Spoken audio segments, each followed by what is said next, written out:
Mateus capítulo 6, dos versículos 25 até o versículo 34.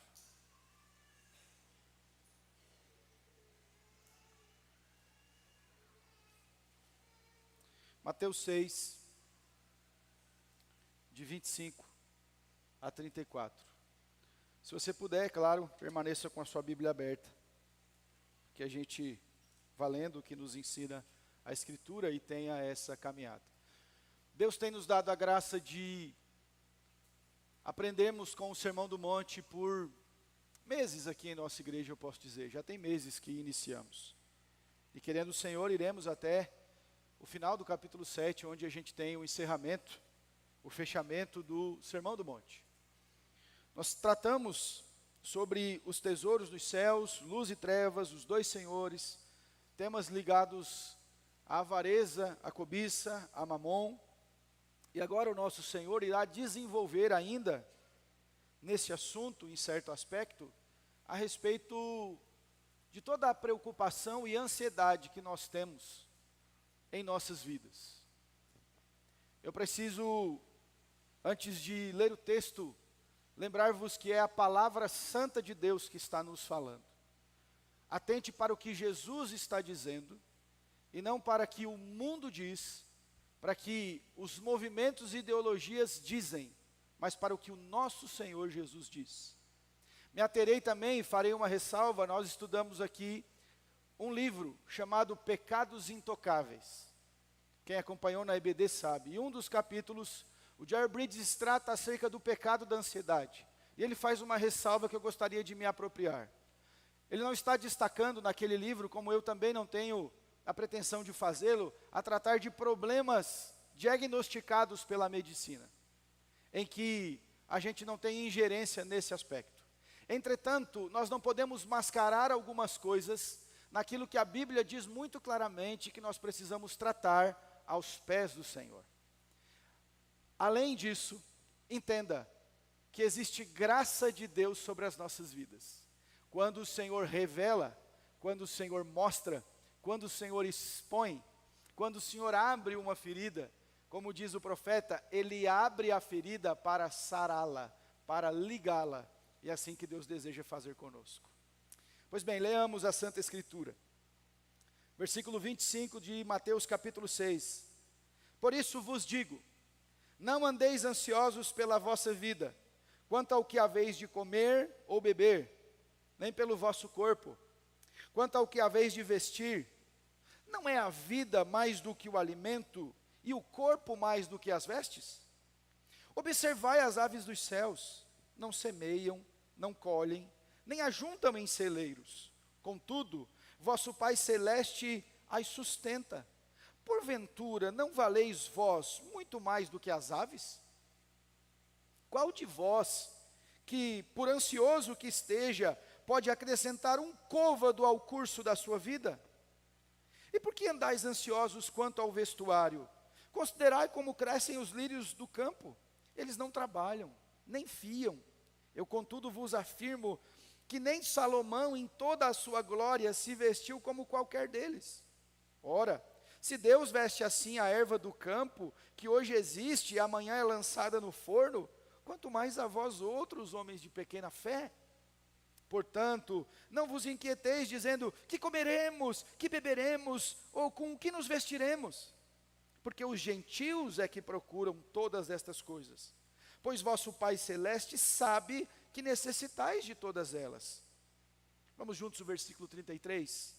Buscai, pois, em primeiro lugar, o seu reino e a sua justiça, e todas estas coisas vos serão acrescentadas. Portanto, não vos inquieteis com o dia de amanhã, pois o amanhã trará os seus cuidados, basta ao dia o seu próprio mal. Oremos mais uma vez.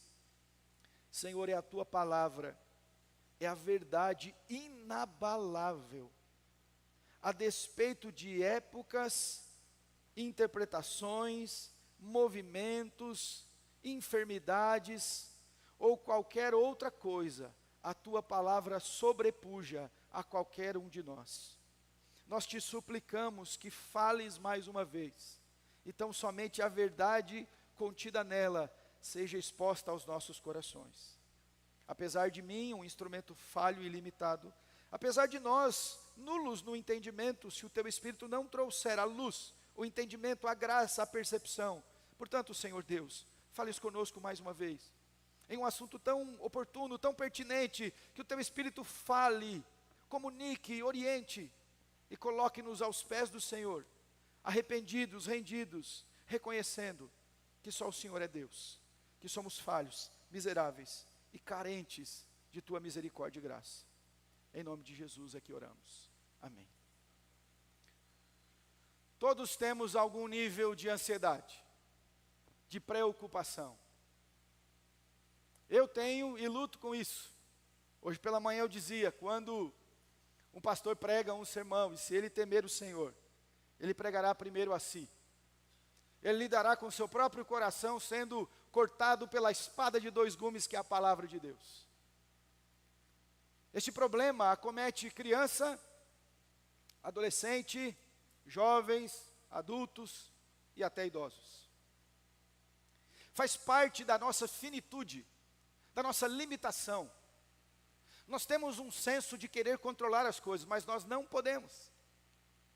Isso golpeia o nosso orgulho. Isso faz com que a gente se sinta tão limitado, sem conseguir tocar no amanhã como nós gostaríamos. Portanto, o nosso coração se torna ansioso, pelos cuidados da vida, por este mundo, pelo que acontece. Nos tempos de Jesus, ele também lidava com isso. E às vezes nós tratamos de forma bastante complexa as coisas que Jesus trata de uma forma muito simples. Se nós lêssemos esse texto com qualquer pessoa que nunca tivesse o contato com a Bíblia, essa pessoa entenderia claramente. Jesus fala de uma forma muito simples, como nós devemos tratar e lidar com as ansiedades da nossa vida. Ele traz analogias corriqueiras do cotidiano, triviais. Olha para um pássaro, todo mundo aqui já viu um pássaro. Todo mundo aqui já viu uma flor, uma erva, uma planta qualquer. Nós sabemos desses simples exemplos e como relacioná-los, e é isso que Jesus faz. Jesus está lidando de uma forma simples, com problemas que nós tratamos com certa complexidade. Eu li aqui outros dois conselhos na palavra de Deus, ao começar deste culto, que a Bíblia diz: não andeis ansiosos por coisa alguma. Em tudo, porém, sejam conhecidas diante de Deus as vossas petições, pela oração, pela súplica, com ações de graças. Filipenses, capítulo 4, versículos 6 e também o 7. Pedro vai dizer a nós, em 1 de Pedro, capítulo 5, que foi lido no momento de contrição, lançando sobre ele toda a vossa ansiedade, porque ele tem cuidado de vós. Então, Jesus está lidando com um problema muito comum, em que alguns estudiosos já chamaram de o mal do século. Nós estamos cada vez mais imersos, cada vez mais ansiosos, nós estamos cada vez mais imediatistas, nós estamos cada vez com comunicação maior, mas cada vez mais desesperados. Existe todo um movimento da mídia que lança sobre nós terror, que apresenta para nós um caos, e nós como cristãos não podemos usar os óculos deste mundo, a cosmovisão do inimigo, das trevas, de Satanás e de todo esse consórcio que serve ao tentador. Nós precisamos olhar com os olhos do Senhor. Se os teus olhos forem luz, todo o teu corpo será luz. Foi o texto da semana passada. Nós precisamos enxergar este mundo com o viés da palavra de Deus e entender que Ele está tratando conosco. E Jesus está dizendo aqui, o que nós devemos aprender sobre a ansiedade, sobre os anseios desta vida. Aqui tem uma palavra no título da atualizada, a solicitude, o cuidado, a preocupação. Todos aqui lidamos com isso. A gente pensa o que vai ser amanhã, o trabalho, as contas, os desafios, como vai virar o ano, sobre os nossos filhos, sobre os pais, sobre a igreja, sobre o trabalho.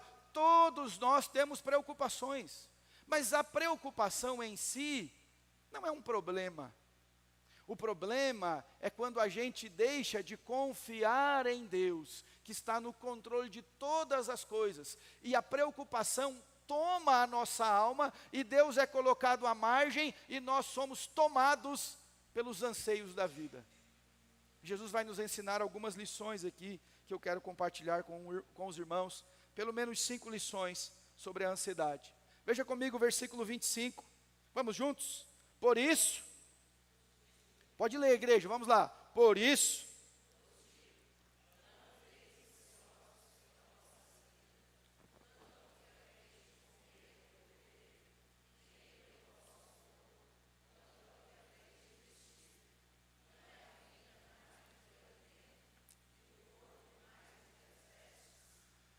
e no versículo seguinte o Senhor dirá: observe as aves dos céus, não semeiam, não colhem, nem ajuntam em celeiros, contudo o vosso Pai Celeste as sustenta, porventura não valeis vós muito mais do que as aves?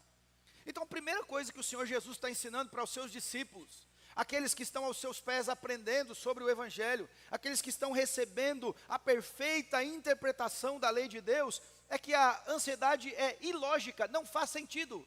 Por quê? Porque ele diz: olha, Deus deu o corpo para vocês, certo?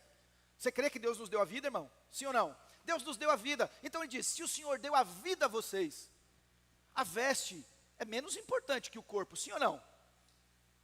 Deus deu a vocês a vida, Ele deu o corpo, Ele vai dar o alimento, Ele vai dar a veste. Então Ele vai do maior para o menor. Olha, se Deus nos deu a vida, é claro que Ele nos dará o sustento. É claro que Ele proverá a nós. E aqui é um texto bem interessante, Romanos 8:32. Veja só: aquele que não poupou o seu próprio filho, antes por nós o entregou, porventura não nos dará com ele graciosamente todas as coisas? Qual é o argumento de Paulo? Irmãos, Deus já deu tudo o que ele possuía, de bem mais valioso, que é o seu filho. Então, se ele nos deu o seu filho, o que são as outras bênçãos? Se ele nos deu o bem mais precioso que nós temos, Jesus, então descansemos, porque nós receberemos outras bênçãos mais. Então você que crê que Deus te deu vida, fôlego, sustento e graça, creia também que o Pai que deu a vida vai dar o sustento para ela. Que Deus que nos deu o corpo nos dará veste. O problema é que nós somos contaminados por uma expectativa que Deus nunca disse que daria.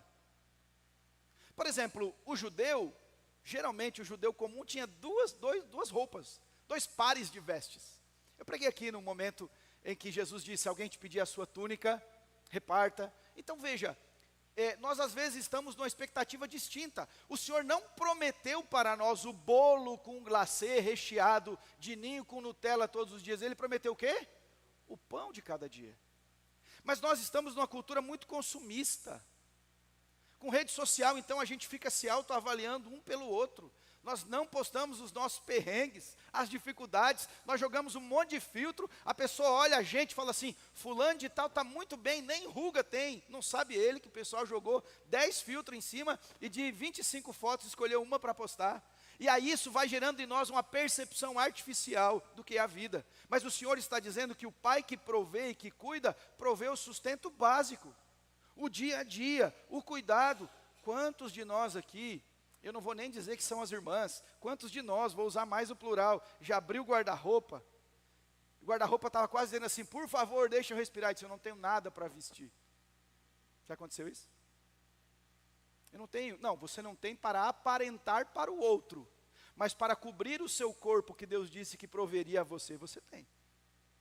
Não é verdade? Via de regra, nós estamos esquecendo disso. Não faz sentido. Se Deus te deu a vida, Ele proverá. Se Deus já te deu Jesus, às vezes nós cantamos equivocadamente isso, né? O melhor de Deus ainda está por vir. Não está, irmão, já veio. Quem é? Se Ele nos deu o seu Filho, Ele nos dará todas as coisas. Nós precisamos aprender. E no segundo versículo aqui que nós lemos, que é o 26, ele diz: olhe para os pássaros, agora ele vai do menor para o maior. Ele começou do maior para o menor. Ele diz: olha, Deus a vocês o corpo, Deus deu a vida, então Ele vai prover o sustento, Ele vai prover a veste. Agora Ele faz o contrário. Jesus pega um exemplo pequeno e diz: já viu um passarinho? Olha o pássaro. Já viu o pássaro trabalhando, plantando a semente, arando a terra, guardando em celeiros? O Pai o sustenta. Quem já viu, irmãos, documentários de animais e de aves, que são aves migratórias? Um documentário, por exemplo, que eu vi de uma ave migratória que saía da América do Norte, ia lá para uma ilha no meio do Pacífico, numa época específica, todos os anos. As aves perdiam peso, mas iam para lá porque lá tinha fartura de alimento. Quem que ensinou isso a elas? Quem, irmãos? O Pai que as alimenta. O Pai que alimenta todas as coisas. Então ele faz uma outra pergunta para você refletir. Você não vale mais que um passarinho? E era uma coisa que tinha comércio naquela época. Você vale mais do que um pássaro. Olhe para o seu Pai. Por isso que é irracional, é ilógico, é sem sentido. Quando você pensa, Deus o ama, Deus cuida, Deus não enviou Jesus pelos pássaros. Deus não enviou Jesus pela natureza. Deus enviou o seu Filho para morrer por você, por mim. Ele nos ama. Então Ele está lembrando a gente. Ó, coração ansioso, lembre-se do seu Pai que cuida de você. Então não faz sentido ao cristão. Pois bem, e o segundo ponto, do versículo 27, ele diz: qual de vós, olhe comigo no texto, vamos juntos, qual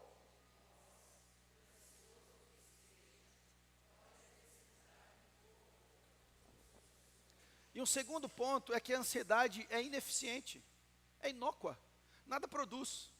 Ele diz assim: tá bom, está muito ansioso, o seu coração está desesperado. Quem de vocês pode dizer assim: eu vou viver mais 5 horas da minha vida? Peguei aqui a minha trajetória e acrescentei um dia a mais na existência. Côvado era uma medida que se fazia geralmente do cotovelo até o dedo médio. Então ele está dizendo assim: por mais que você esteja ansioso, você não garante que você vai chegar lá. E veja, ela é ineficiente porque ela rouba da gente o deleite desse dia. Ela tira os nossos olhos do que Deus tem nos dado e coloca naquilo que poderia vir. Ela tira o nosso coração de desfrutar da presença do Eterno, que tem nos dado e cuidado de nós, e coloca os nossos olhos por diante. Então ele está dizendo: não adianta. Não adianta, por mais que sejamos ansiosos, a ansiedade é ineficiente, nada produzirá, ninguém garante. Pelo contrário, estatísticas mostram que mais de 90% das nossas preocupações durante toda a nossa vida não vão acontecer. Isso é estatística, mais de 90%, estatística, consulta as pessoas, faz uma entrevista, o que mais te preocupa? É isso, é aquilo, aquilo outro. 90% das preocupações não acontecem. Mas quando eu estou muito preocupado, e os irmãos sabem da fobia que eu já tive de andar de avião.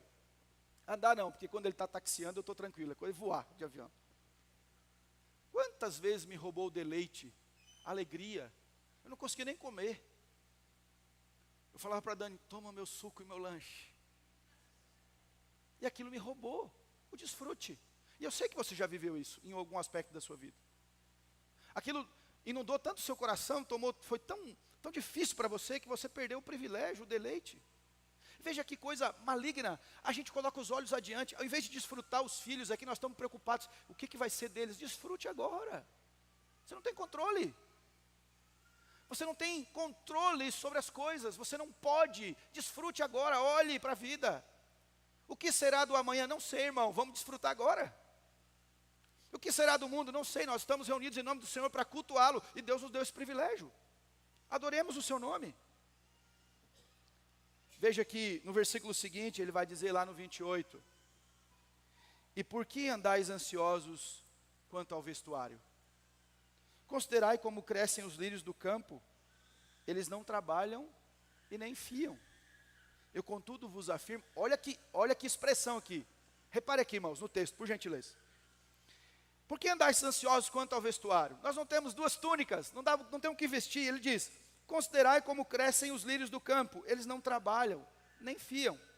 Eu, contudo, vos afirmo que nem Salomão, em toda a sua glória, se vestiu como um deles. Fiar aqui é produzir a própria roupa. Está preocupado? Está preocupado com o que tem de vestir? Está vendo que uma simples planta, aqui a expressão do original seria melhor traduzida como uma planta silvestre. Olha para uma plantinha, já viu a beleza dela? Hoje de manhã a dona Olinda citou, às vezes você vê a beleza de uma plantinha que nasce no meio lá da calçada, uma florzinha azul, a coisa mais bela. Deus veste aquela planta. E por mais que o homem tente, Salomão com toda a sua pompa, riqueza, possibilidades, nunca se vestiu como uma planta que Deus a veste belamente. Confie no cuidado de Deus, porque a ansiedade é ineficiente, nada produzirá de bom. Não adianta. E eu sei que eu vou falar da minha experiência. Por vezes, eu me torno ansioso porque o meu coração é revelado que ele não tem controle. Eu gosto de ser pontual, eu gosto de chegar no horário. Quando as coisas saem do controle, parece que quebram a peça da engrenagem e eu fico mal, irmãos.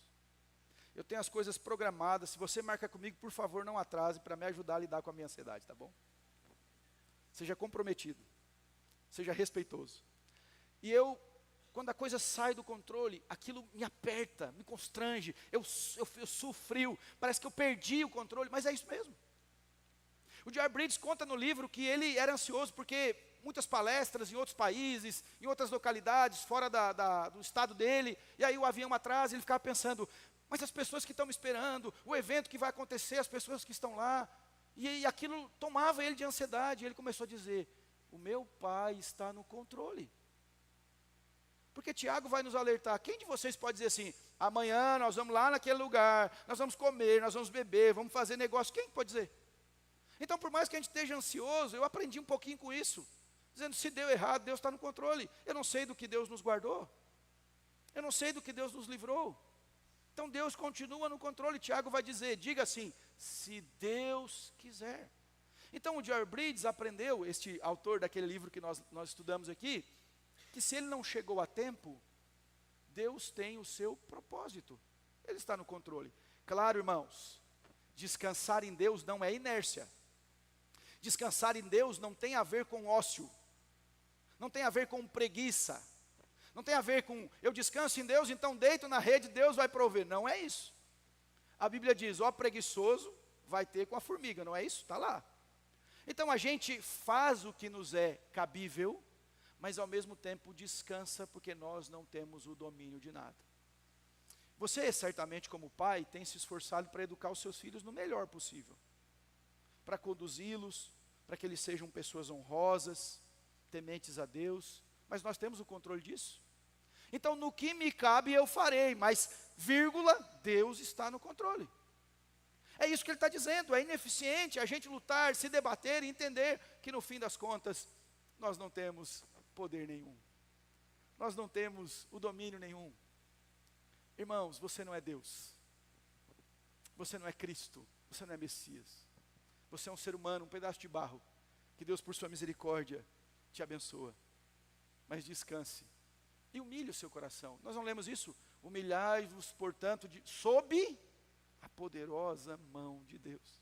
Eu não tenho controle. Por isso que é ineficiente. Porque vai me roubar muitas coisas, mas vai revelar que eu não possuo domínio de nada. E no versículo 30, Cristo continua dizendo, ora, se Deus veste assim a erva do campo, que hoje existe e amanhã é lançada no forno, quanto mais a vós outros, homens de pequena fé. Eu quero falar do terceiro aspecto aqui da ansiedade. A ansiedade desonra a Deus. Veja lá, irmãos, versículo 31. Portanto, não vos inquieteis dizendo que comeremos, que beberemos, ou com que nos vestiremos. Estes são as necessidades mais básicas, mais triviais, mais comuns daquela época. Era a comida, a bebida, o vestuário. E aí no versículo 32, veja comigo lá, vamos juntos. Porque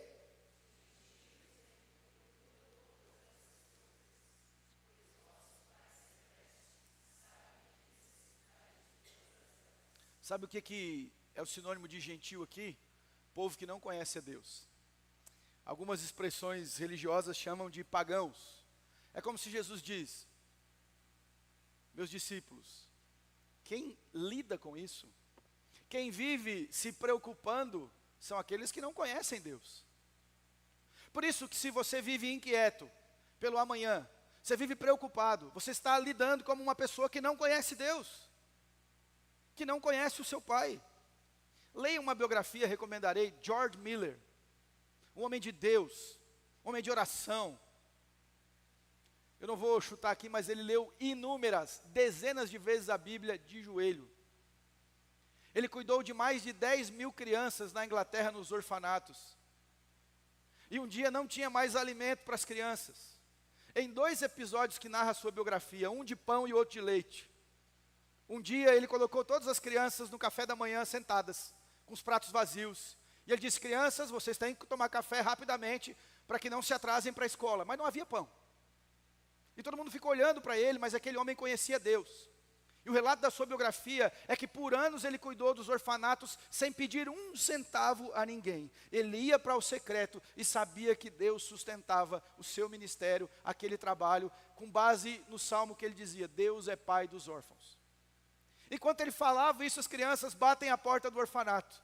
E o homem fala: Pastor George Miller, nós fomos levar estes pães à realeza, mas a coroa achou que eles estavam assados demais. Então, para que nós não os descartássemos, trouxemos ao orfanato. Ele disse: não foram os pães que assaram demais. Foi o nosso pai, que é o pai de órfãos, que os trouxe nesta manhã para as nossas crianças. No outro dia não havia mais leite para o sustento das crianças. Não tinha dinheiro para comprar. E ele disse: eu vou orar, e Deus trará. E o pessoal ficou: mas não dá tempo, não tem o que fazer. E depois de dobrar os joelhos e orar, mais uma vez, batem a porta do orfanato. E tem uma carroça cheia de leite, que quebrou justamente a roda na frente do orfanato. E aí aquele homem diz: terei de doar a vocês, porque não há como condicioná-los. Por favor, apenas me ajudem. Retirem daqui. Deus provê, Deus cuida, Deus abençoa. Muitas vezes Deus abençoou usando irmãos da fé. Deus abençoou usando pessoas. Não o supérfluo, não o que nós desejamos, muitas vezes pela cobiça do coração, mas aquilo que Deus nos dá como básico da nossa vida. O Senhor vai lembrar a nós que a ansiedade desonra a Deus, porque veja no versículo 30, ela revela a nossa pequenez, a nossa fé pequena. Homens de pequena fé. Quando o barco está indo a pique, e Jesus se levanta no meio de uma tempestade, acalma o vento e o mar, o que ele diz? Porque vocês estão com medo, homens de pequena fé.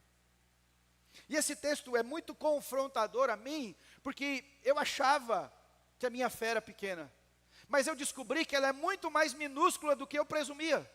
Porque quantos de nós, diante da dificuldade, tem um imenso problema em confiar, em descansar no cuidado de Deus, em saber que Deus está cuidando de todas as coisas. Isso vira para nós o nosso clichê, nós usamos como palavras na nossa conversa: Deus vai cuidar de você, irmão, mas na hora você confia.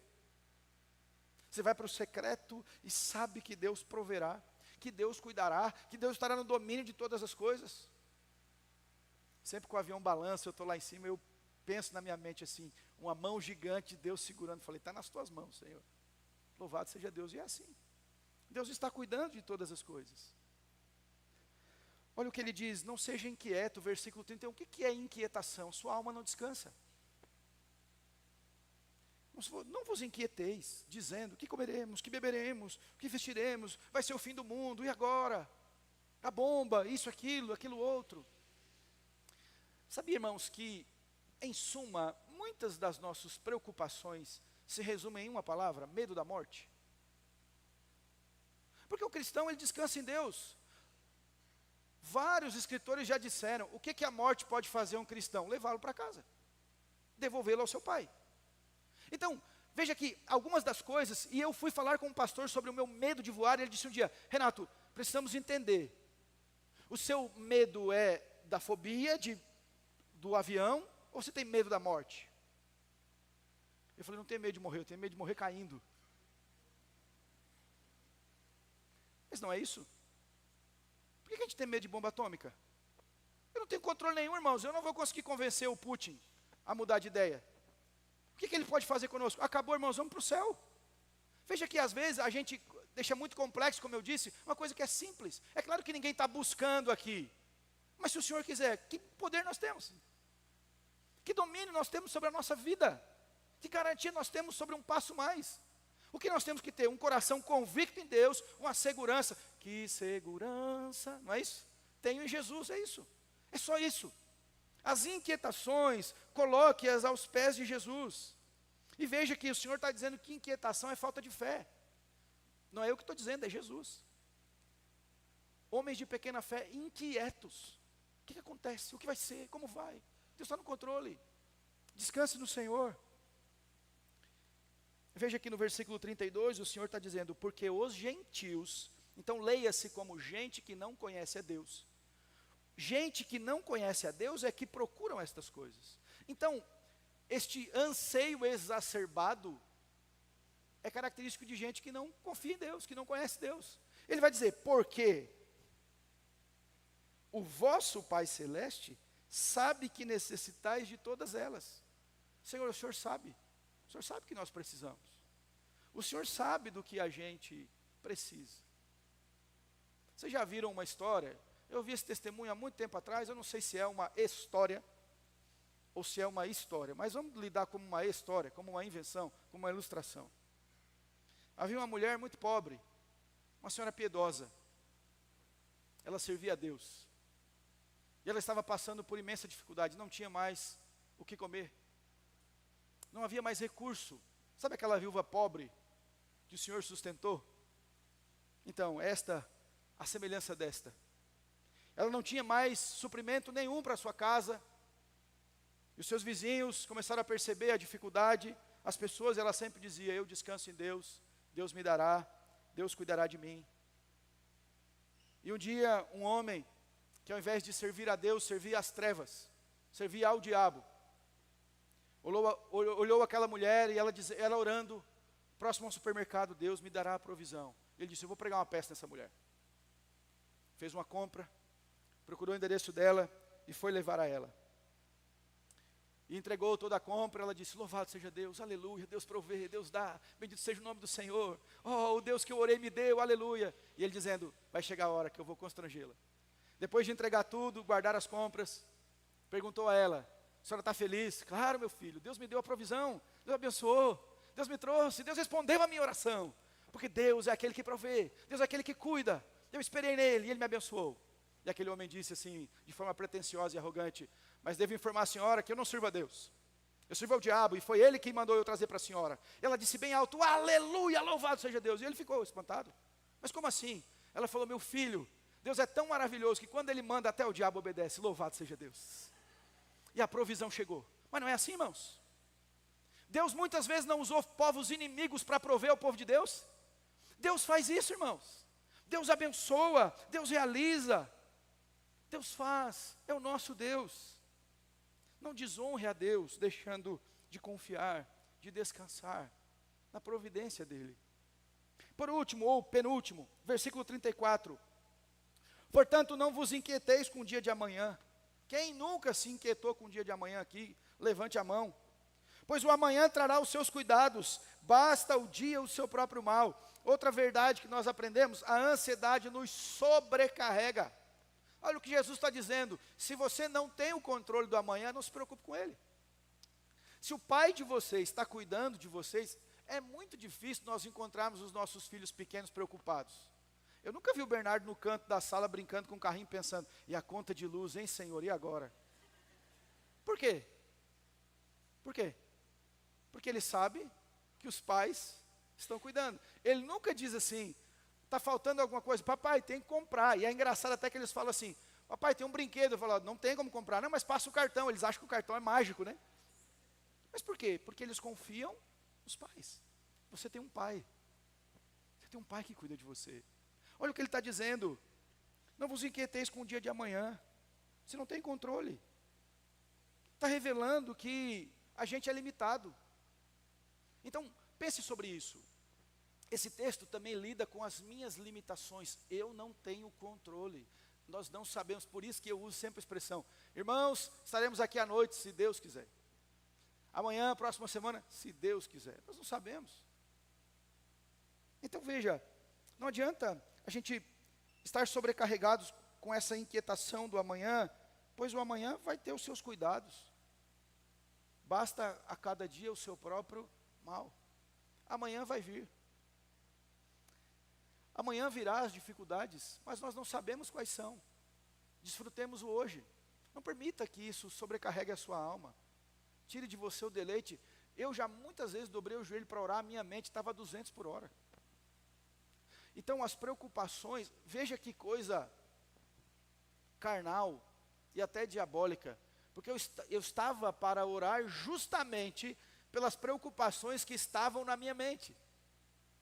E eu deveria deixá-las de lado e apresentá-las ao Senhor em oração, mas elas estavam roubando a minha paz, estavam me trazendo inquietação e a minha oportunidade de orar ao Senhor.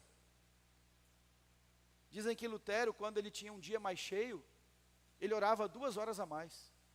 E o pessoal não entendia, mas se você tem mais compromisso, por que você ora mais? Porque eu preciso do Senhor para cada um destes compromissos que eu tenho. Então nós deveríamos orar mais e nos inquietar menos. Você está sobrecarregado? Lembra o conselho de Jesus em Mateus 11? Vinde a mim, todos vós que estáis cansados e sobrecarregados, e eu vos aliviarei. Tomai de mim, aprendei de mim, né? Ou tomai de mim, o meu jugo é suave, o meu fardo é leve. Irmão, eu sei o que você sente, eu lido com isso. Todos nós aqui somos limitados, pecadores, e Deus sabe. Eu rogo ao Senhor que Ele tire de nós esse fardo pesado que Ele nunca pediu para a gente carregar.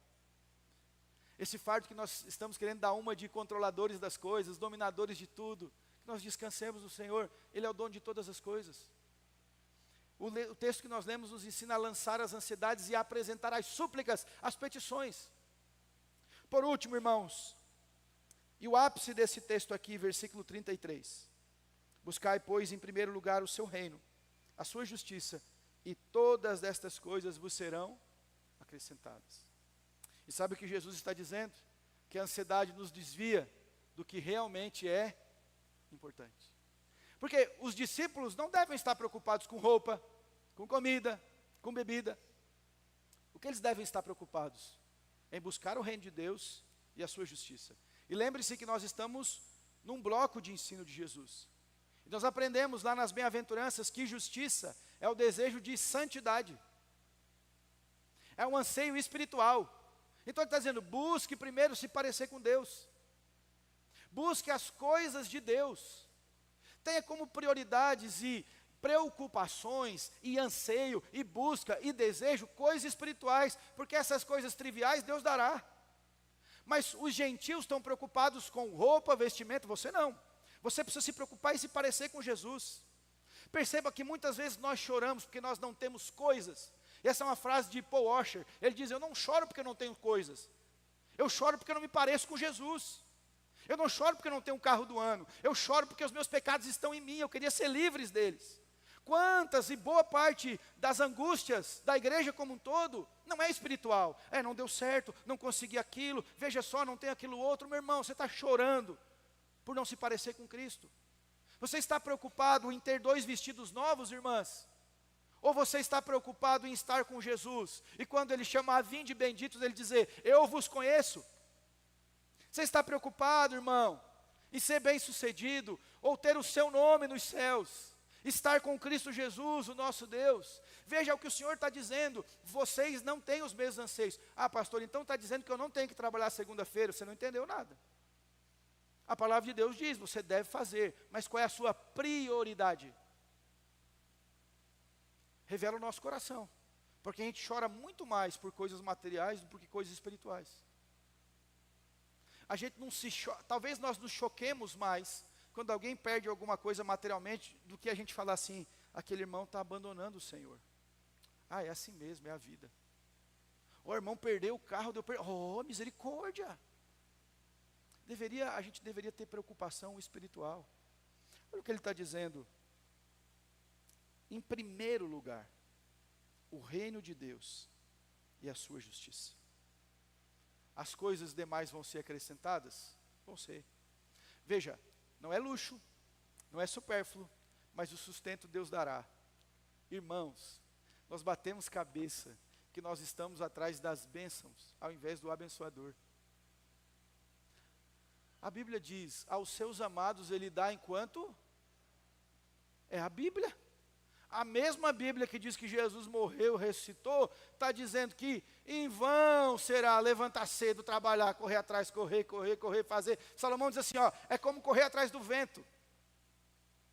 O Senhor diz lá em Ageu, naquele livro que eu já expus aqui, que o povo estava correndo atrás, esquecendo de Deus e colocando numa bolsa furada, num saquetel furado. Aos seus amados Ele dá enquanto dormem. Então, mais uma vez, não é ociosidade, é descanso, é confiança, o Senhor dá. O Senhor cuida, busque o reino de Deus e o Senhor suprirá. Busque as coisas santas de Deus e o Senhor dará. Mude a sua percepção. Rejeite esta pregação mundana que eu tenho dito aqui todo domingo no púlpito. Rejeite este apelo mundano, materialista, cobiçoso, seguidores de Mamon. Rejeite essas coisas. Busque a Deus. Deus nunca prometeu que nós seríamos todos milionários, ricos e bem-sucedidos.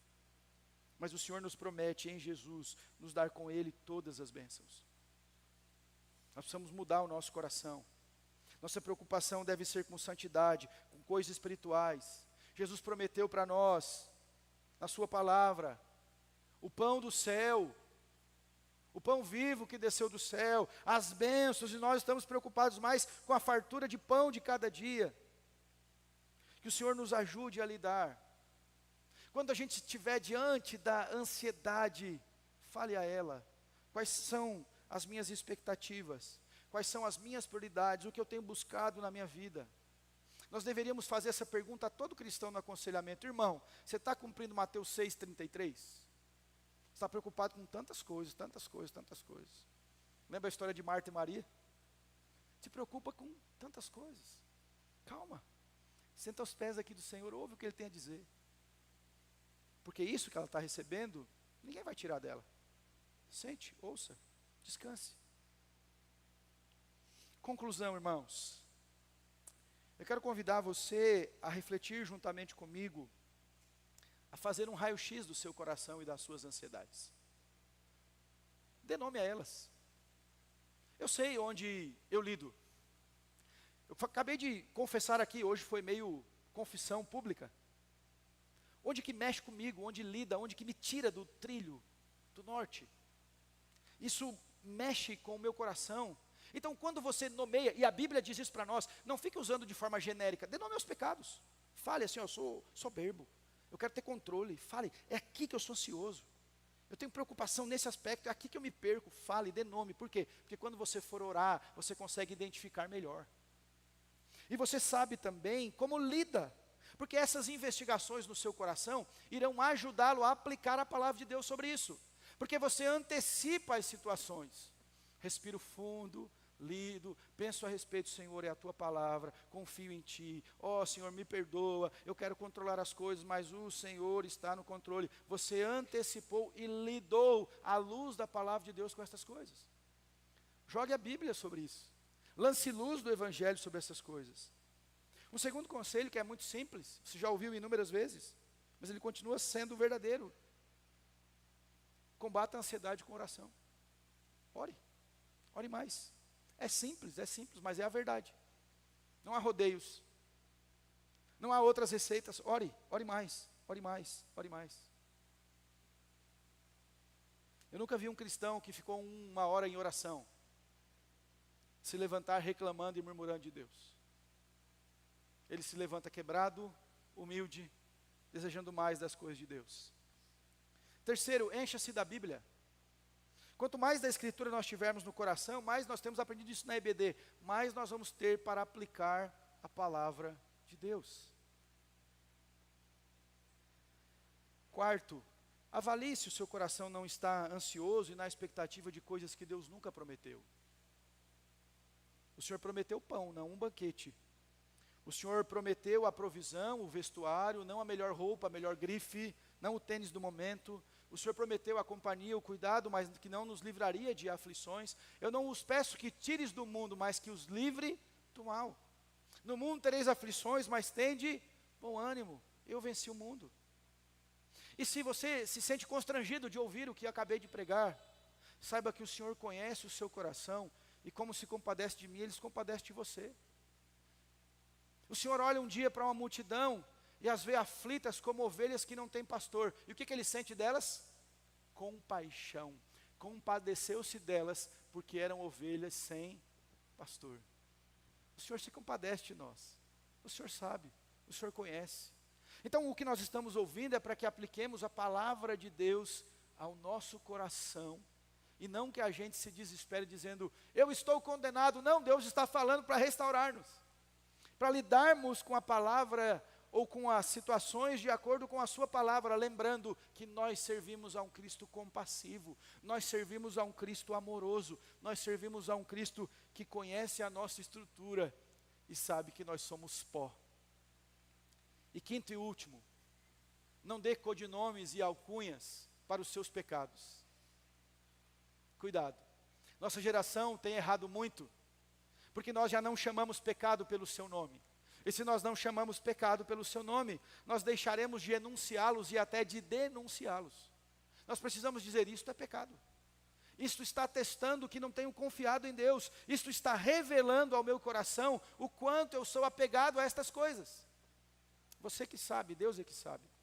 Lide desta forma com a palavra de Deus e fale, Senhor, eu os confesso diante de Ti, e eu preciso de Tua graça. Eu preciso, Senhor. E que essa seja a nossa oração. Por último, que nós busquemos em primeiro lugar o seu reino e a sua justiça. Não é isso que oramos no Pai Nosso? Venha o teu. Nós oramos no Pai Nosso sobre o pão de cada dia, sim ou não? O pão nosso de cada dia, não oramos? Mas antes do pão, o que nós oramos? Seja feita a tua vontade. Nós oramos para que o reino de Deus venha e depois que a provisão chegue, que o cuidado chegue. Que Deus nos livre de nos comportarmos como gentios, como gente que não conhece a Deus. O apóstolo Paulo traz um conselho para nós, e eu quero ir com os irmãos para que encerremos. Em Filipenses, por favor, vamos comigo lá. Eu já li o texto de Filipenses sobre a ansiedade.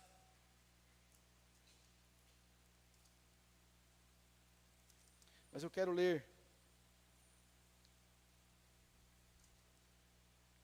no versículo 10 em diante, até o versículo 13. Achou Filipenses, ou acharam? Filipenses 4, eu não tinha falado do capítulo? Desculpa, Filipenses 4, versículo 10 até o versículo 13. Veja o que Paulo diz: alegrei-me sobremaneira no Senhor, agora uma vez mais, renovaste ao meu favor o vosso cuidado, o qual também já tinhais antes, mas vos faltava oportunidade. Versículo 11. Digo isto, não por causa da pobreza, porque aprendi a viver contente em toda, estão comigo aí? Em toda e qualquer situação. Contentamento. O próprio apóstolo vai escrever, tendo o que comer e o que vestir, estejais contentes. O que nós não temos desfrutado é contentamento. Veja no versículo 12: tanto sei estar humilhado, como também ser honrado. De tudo e em todas as circunstâncias já tenho experiência, tanto de fartura como de fome, assim de abundância como de escassez. Tudo posso naquele que me fortalece. Contentamento é o que nós precisamos diante dos anseios e preocupações dessa vida. Descansar em Deus, confiar e ser contentes naquilo que Ele tem nos dado. Que Deus nos ajude.